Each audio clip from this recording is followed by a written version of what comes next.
Hey everybody, what's going on? Well, Jimbo took a break from the shit show. I think my last video was in December, January maybe. Lots happened. Uh, my mom passed away. Uh, and I don't think any of us were truly ready, even though we knew that she was going to pass. Uh, I had taken off a week or two because hospice had said that it was going to be close, so I wanted to be nearby. And I went over the last night, not knowing that was going to be the last night. And my brother and sister were there. And I gave her a little kiss on the forehead. And she passed away early that morning. So, bless her heart, my sister made all the arrangements. She was the executor. She took care of everything. And the funeral was already planned, and everything went smoothly, and all was good. Then we had to go through selling Mom's house. That's a painful thing because you're going through belongings, who wants what gets tossed, what gets garage sale, things like that.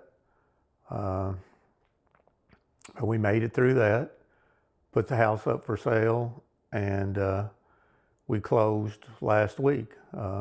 So everything, my sister is free.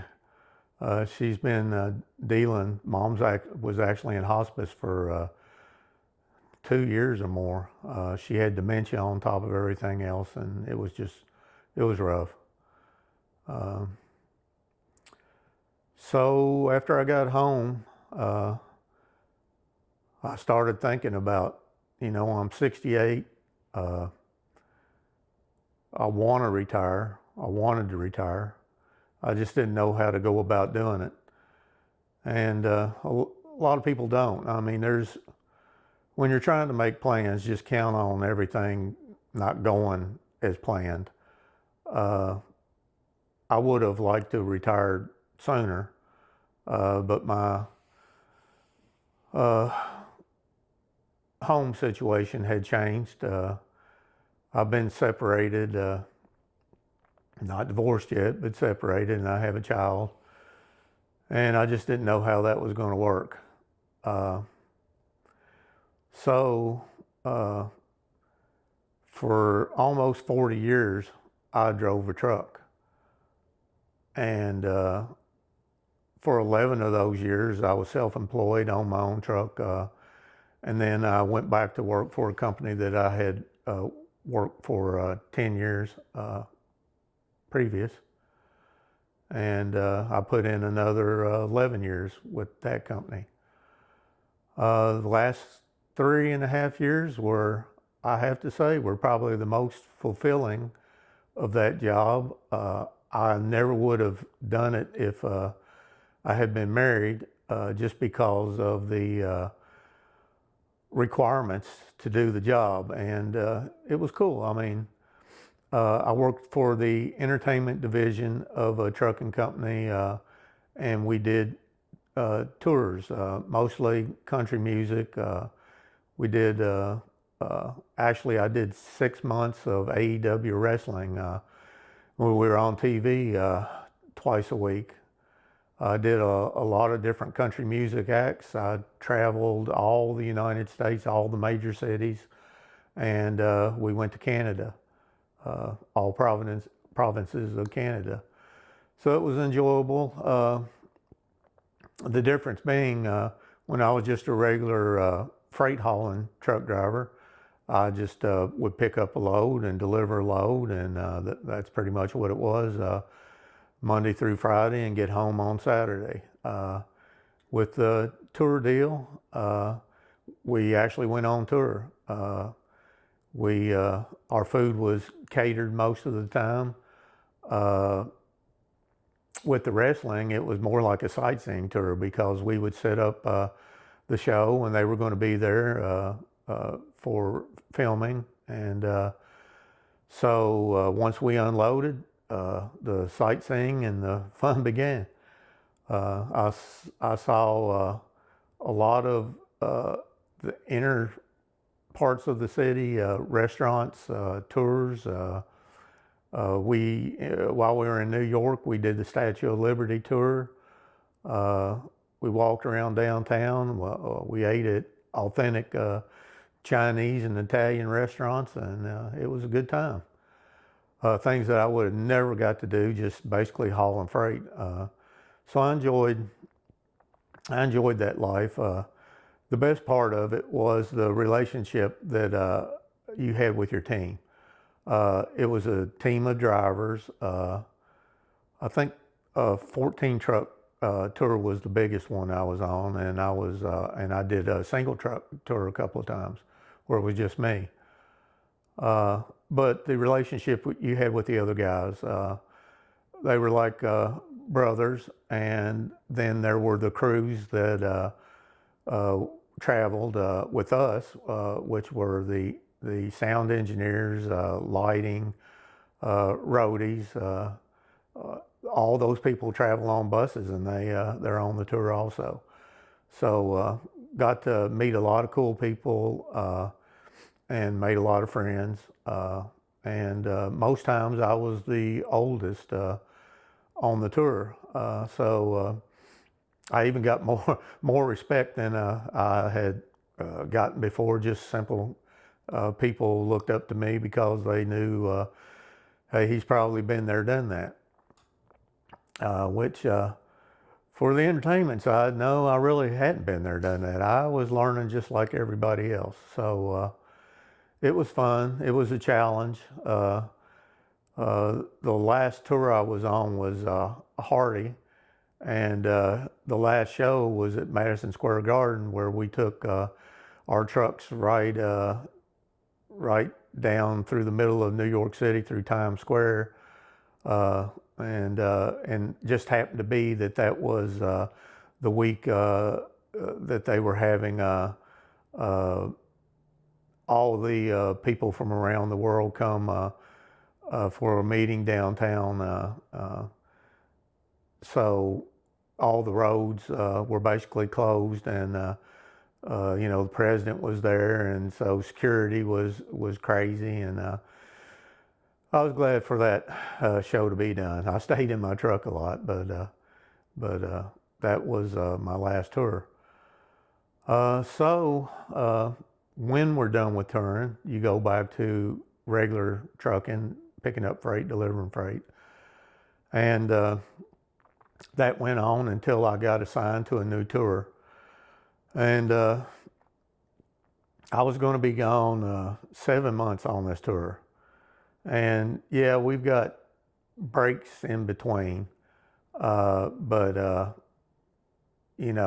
7 months being gone, one Saturday morning I woke up and I just said to myself, you know what, I don't want to do this anymore. Which I wasn't expecting that. It just, the thought came into my head. I was like, Jimbo, you've done this for almost 40 years. No time is going to be a good time to just leave it behind. And if you have to do something else, just figure out what it is. But I just wanted off the road. I wanted to be home. Last year, I had gotten an apartment, and we were on tour. So I had about 2 weeks in the apartment, and I was gone. And I missed I didn't get back until fall, almost winter. I'm getting ready to renew the lease on the apartment, and maybe I'll get to enjoy the pool this year. So what I did, I basically asked the company, I was like, I don't want to drive anymore. Is there anything else I can do? And came up with the idea that we have a warehouse facility and I would just slide into that. I basically drive a forklift and load trucks, unload trucks, and maintain the warehouse. So I thought that would be a good fit until it wasn't. So what happened was started working and found out that the entire huge warehouse I'm working in, the lease had run out, and the people we leased it from were going to lease it to somebody else. They didn't want us. So we had to move everything in that warehouse to another location. I was already driving an hour each way, and this was going to be another 15 minutes further. So I hung in there. It took us, I don't know, a month and a half to move everything out of one place to the other. And we started working overtime. Well, I'm talking, you go in at 7 in the morning, and sometimes we didn't get off until 6:30 or 7 that evening. And then an hour drive home, I was basically coming home, eating, watching a little bit of TV, and going to bed and getting up and doing it again. And we were working Saturdays too.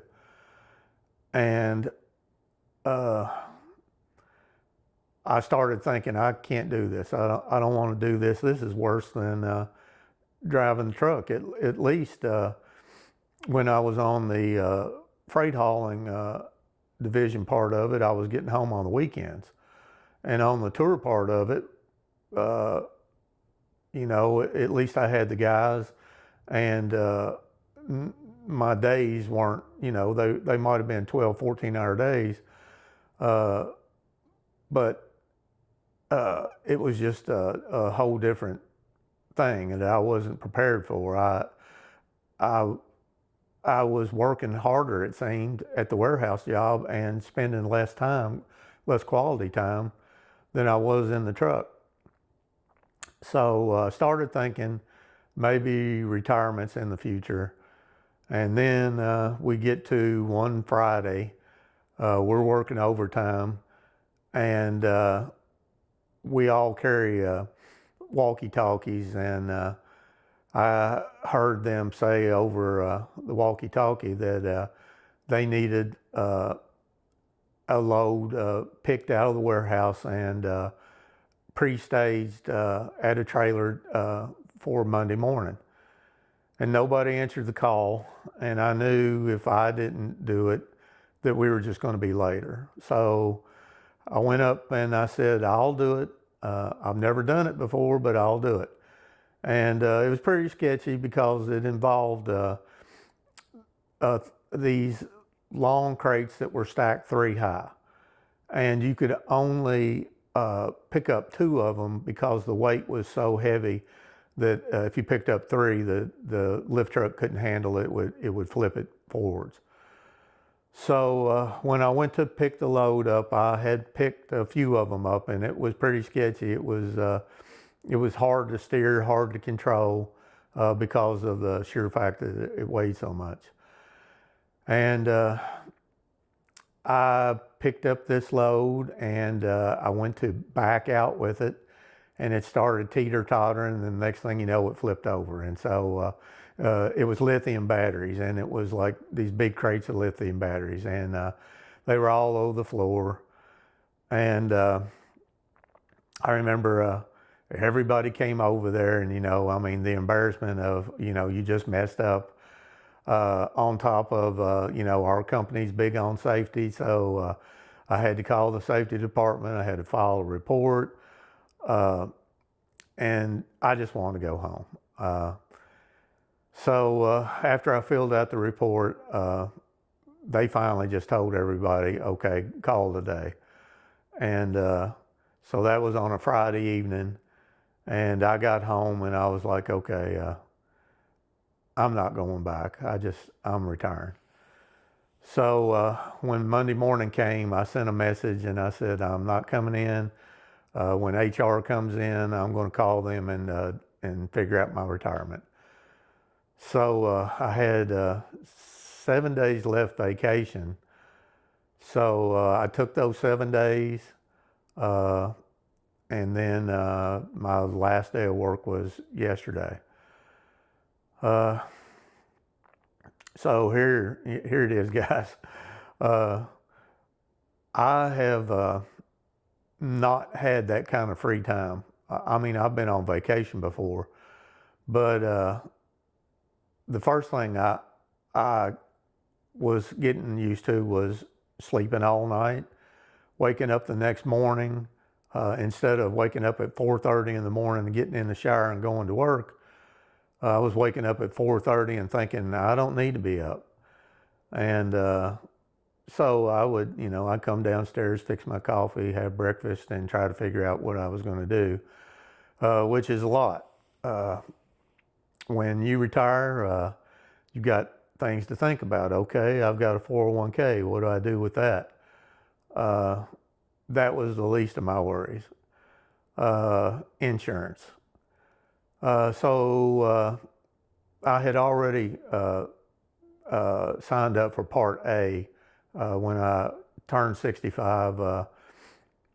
You sign up for that, and if you're working, you can delay your Part B and whatever else insurance, your supplementals you're going to put on top of that. And you just don't think about that kind of stuff. You're working, and retirement is something that's going to happen one day, maybe, if you make it that long. But you don't have all your ducks in a row. You don't, you haven't talked to a financial planner, or you're not thinking about it because life is going on, and you're not there yet. So my situation is I have a daughter that's 15 years old. I'm separated. We haven't got a divorce yet. I don't live in the house anymore. They were living on my insurance, and okay, now what? I'm on Medicare. They can no longer be on my health insurance plan. So here I am trying to decide, what am I going to do? And I have been going through various state agencies trying to figure out, well, I don't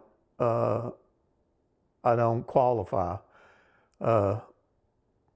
because they still count my wife's income and my Social Security income, that we don't qualify for any breaks. And and don't even get me started on that. I mean, if you're poor, programs everywhere for everybody. Oh, people to help you, guide you. When I went to the Social Security office, I saw this lady come in, and she had somebody with her that went to the window with her and explained everything, and got everything set up. Well, I don't have any of that. Nobody's helping me. I'm trying to figure out all this stuff from scratch. State agencies aren't that helpful, other than telling you don't qualify. So now I thought, well, she's 15 years old. She's going to school. This maybe her insurance won't be too costly. Well, it's not what I'm finding out. She's going to be put on my wife's insurance policy at work, and her insurance policy was more expensive than mine. So I guess I'm going to be paying a portion of that. And you've got, once you take Part B Medicare, then you've got a deductible that you have to pay every month on that. Comes off the top of your Social Security check. I have to adjust to that. Then I have to figure out if I'm going to get a Medicare Advantage or Medigap, which is private insurance. So there, retirement is costly. Until I get everything lined out, I don't know what my monthly costs are right now. I didn't plan on just willy-nilly retiring and doing nothing. I couldn't do that if I wanted to. I've got hobbies and things that I want to do. Um, I've I've got this YouTube channel. I started it. I had another YouTube channel when I was rebuilding. I had an '68 Bronco, and my plan was I was going to take it down to the frame and then rebuild it, and that was going to be my channel. And that didn't work out. And then when I moved out of the house, I just ended up selling the old Bronco. And I watched a lot of YouTube, but I never thought that I would have another channel. But I guess what happened was I was watching other people's channels, and I was thinking, hey, I can do that. But turns out it's not that easy. My goal was that I was going to make a video a week, and I couldn't do it. Mom passed away. I retired. I had things going on, and then what videos I did make, I think I made like 5 of them. They just didn't get any watches, and I got discouraged. And then I thought, well, part of this I hope my daughter eventually sees, because right now she's a teenager. She's got a boyfriend. She's got school. She's got friends. You guys know how this goes. High school and life is happening for her, and an old man like me, yeah, he's good to visit sometimes, but I'm just not on her top 10 list when it comes to things for her to do. And so Dad's on the back burner, and maybe one day she can look at some of these videos, and she'll know there was a backstory to everything, because right now she doesn't understand. Her and her mom have I found a totally different view on what happened, why I left. I actually thought I was going to give them some time and some breathing room, and let things, get talked about and maybe settle down, and things would get back to normal. But things were far from normal and too far gone. And once it gets like that, you just can't control it. And not that I'm a control freak, but I wanted things, and when the other person doesn't want those things, they're just, you get to the point where there's no point. And I knew that that we weren't getting back together, so I decided that I was going to lay down some roots, and I got this apartment. And guys, I love it. I'm in a really nice location. I got an extra bedroom for my daughter when she wants to come over, and I've got a place for my things. This apartment actually has a garage, so I'm not parking my car in there. I don't have room for that.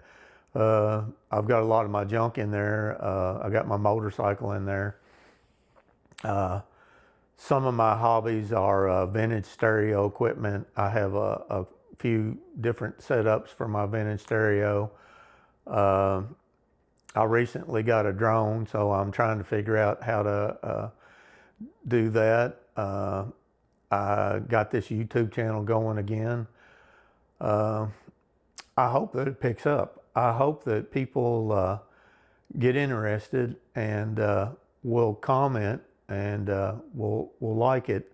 I know right now most of my videos have been me just sitting somewhere, and I've got one where I actually took the Instacam 360 out and went walking around the park, and I'm going to add that into things. But I tell you, this old guy, the technology at one time I was, I had computers when they first came out and you could have a home computer. I had one, and I had all the new phones, and I went to the, Apple phone shortly after the BlackBerry, and I've got an iMac, I've got laptops, but a lot of these things I just don't know how to do.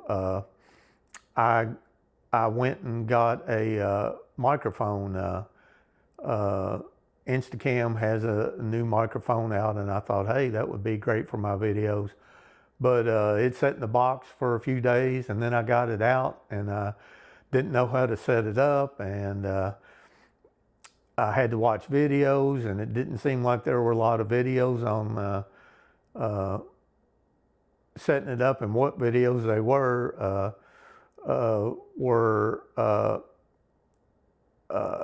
I'll be honest, they were foreigners. I get a lot of videos from people from the UK, and everybody just talks so fast, and they go through stuff. And I'm 68 years old, guys.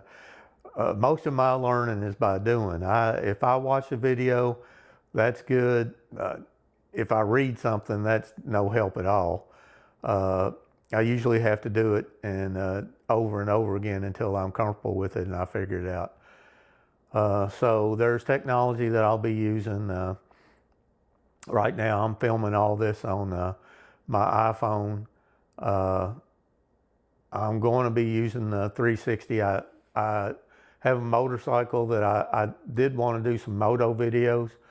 I did one that if I can figure out how to edit. That's another problem that I have.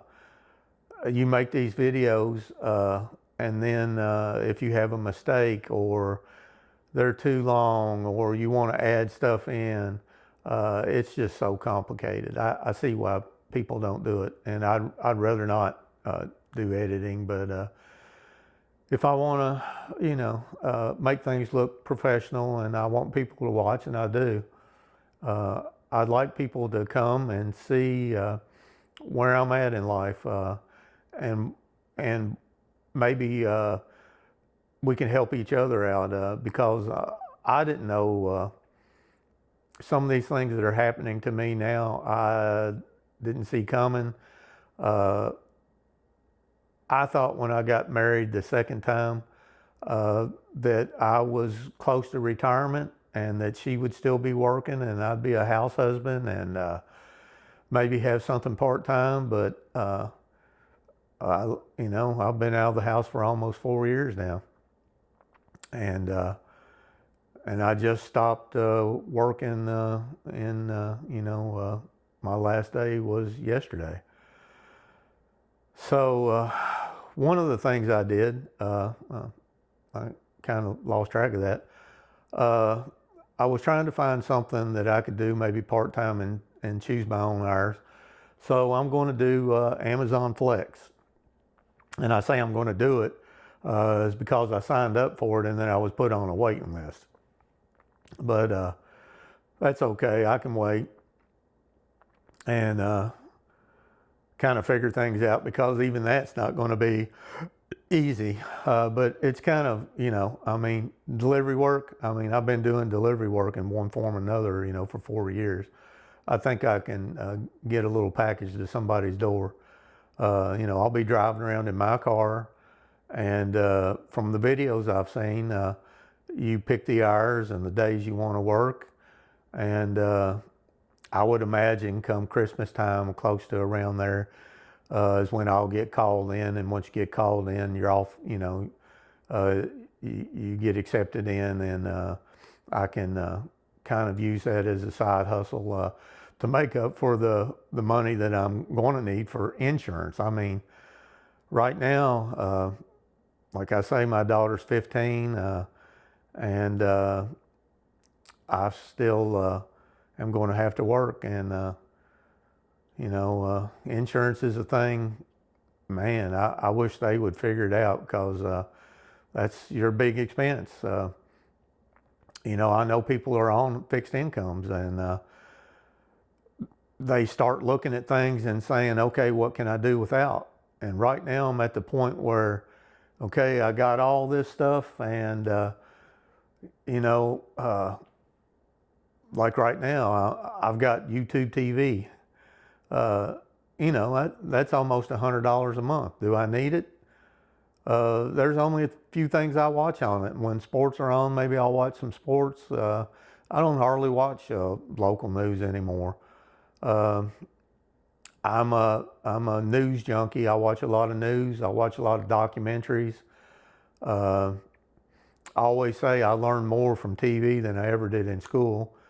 And then I learned more from being on the road, uh, life experiences, and just common sense from being on the road, and seeing how, you know, life from all different points of view. Uh, that was the education. You know, in college, I would have just wasted money in college. My parents wanted me to go, but it would have just been a waste. At that time, I thought I was going to work in construction with my grandfather, and then he passed away when I was a junior in high school. And I went into the service to learn a trade, but that didn't pan out. It just wasn't, you know, they said it wasn't enough experience, heavy equipment operator.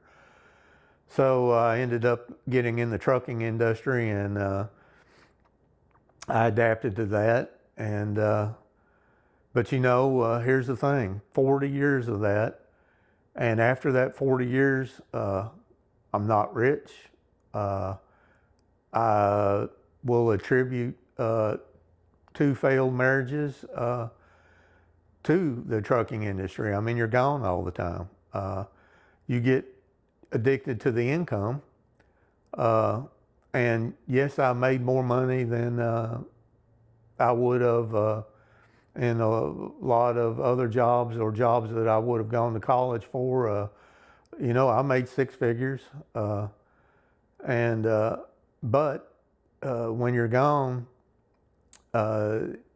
you can't have a relationship. I know people think they can, but it's not the same as being there every day. And it just it ruined things. And my daughter right now, she blames me, and I think it's kind of it's funny in a way.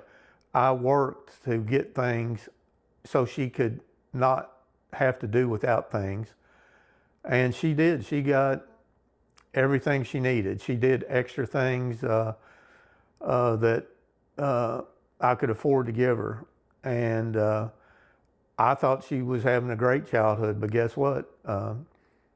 She didn't have me. When there were awards banquets at school or sporting events at school and Dad wasn't there, guess what? That's what she missed. And I'm telling you, people, that if you've got jobs that you're working and you're putting in hours and you think you're doing it all for your family may not see it that way. Your family may need you, and then, but there's the catch-22. You can't. It's like you can't have it both ways. You can't be home with your family all the time and make any money that I know of, or that I knew at the time. I knew what I knew to make a living, and that's what I did. I thought I was doing the right thing, but in the end I wasn't. And I'm sure a lot of you are facing the same thing. You're out there working and you're thinking you're putting money in the bank, and one day you retire and life's going to be great. Well, guess what? I'm retired, I'm separated, I'm going to get divorced, and right now my daughter and I aren't speaking anymore. And I mean, I know she's a teenager, and one of these days maybe she'll come back around, but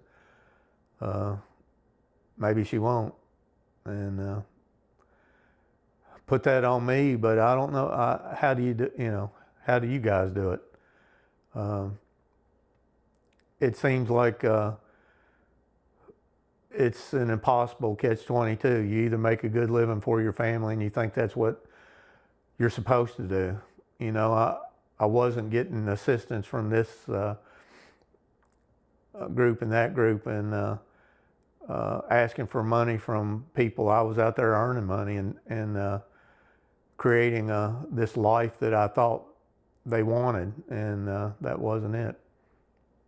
So right now I'm back to the YouTube. This is my first video in a while. Name's Jimbo, and it's Jimbo Shit Show, and it is continuing to be a shit show. And right now I'm just trying to figure out my life and how the future is going to look. And so I hope you guys will follow me and maybe learn from my mistakes, or you know, maybe I can do some reviews on some stuff, you know, like my equipment, like this this little 360 mic I'm using here. It's supposed to be really good. So we'll see what the sound quality sounds like when I post this up. So you guys take care, and I'm going to try to put one out as often as I can, and so hopefully people will discover, because they haven't. I mean, I think 30 views is what I got. It can be very discouraging, but I watched, shout out to Rob, the Maritime guy. He's out there saying, you know, he had been on there 3.5 years before he really got things motivated. And he had taken breaks, you know, for a year or more.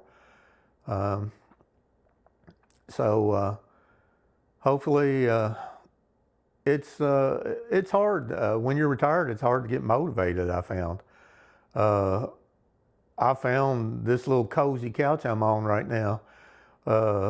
I spend more time on it than I want to. And right now, with all the stuff I'm going through, I'm spending a lot more time on the computer and on the phone than I want to.